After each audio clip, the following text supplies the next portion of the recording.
Itzulpena da Europako hizkuntza. Horrela da? Ni itzulpen gintzarekin daukadan harremana da batez ere irakurle bezala eta asko jota gaute itzultzaile bezala ez dakidana denik itzulpenik egitea bestaldez. Baina, nik uste dut, hain zuzen ere, Europaren ezaugarrietako bat baldin bada, eta hori da, nik uste dut gaina desberdintzen duena beste mundu, aintzinako imperio batzuetatik batez ere, hemen ari naiz jartzen historialari, barkatu. Hain zuzen ere,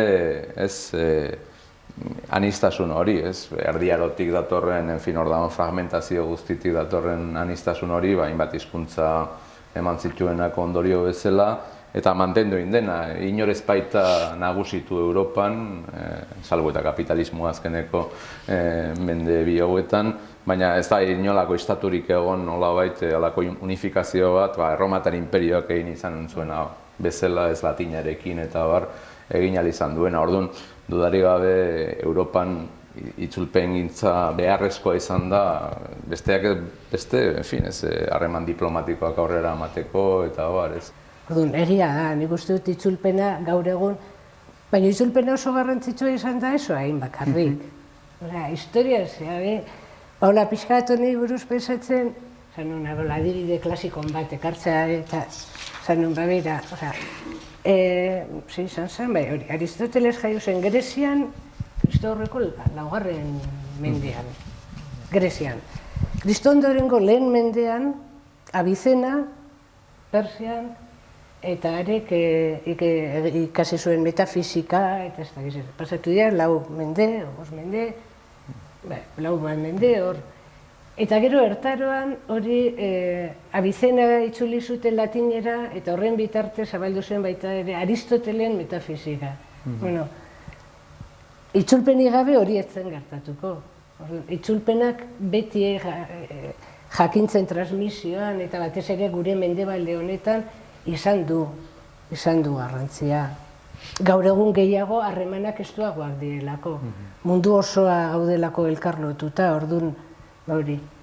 Itzulpena definizioen artean, Edorta Espainiak Ibapeko izo ataleko itzultzaileak dio, itzultzea dela testu batek dion guztia esatea. Ez dion ezer, ez esatea. Eta esaten dena, ahalik eta hizkeran natural eta jatorrenean adieraztea. Hori horrela da? Bai, oso definizio polita da. Hori baino gehiago ere den bada. Itzulpenak bete behar du bere funtzioa. Zan edut, jatorrizko testuak betetzen zuen funtzioa bete behar du. Eta ez dakit definizio hortan hori benetan jasotzen den edo ez. Eta bete behar du bere funtzioa hartzaileen espektatiben arabera. Bezala bai balio duela, baina agian ez itzulpen literario guztietarako. Hor nik uste dut begok esaten duen bezala zerbait gehiago dagoela. Batzutan gaine, hizkuntza literarioaren helburua ez da hain zuzen ere oso komunikatiboa eta oso jatorra izatea, baizik eta justo kontrakoa, ez arroste prozesu bat lortzea, ez? Eta, lehen aipatu duzu poesiaren adibidea, eta hor egongo litzateke, nola dauden alternatiba gaur egun argi dago, lerroak moztu egin behar direla itzultzeko orduan, eta ezin dela prosan eman, ez dela joera hori, baina hor gero ere oso aukera ezberdinak daude, eta da itzultzea, errespetatuz metrika, eta, dauden rimak eta bar, edo hori egin gabe, hori egiten ez dezuenean normalen hobestu egiten dezu komunikatibotasuna, eta bestean ordea, hurbiltzea gehiago, efektu originalera. Niri bintzat gertatzen zait, hizkuntza batean irakurri edo beste hizkuntza batean irakurri, hizkuntza horretan nork bere mundua sortu badu, orduan hitzek eta esamoldek oihartzun desberdinak dituzte.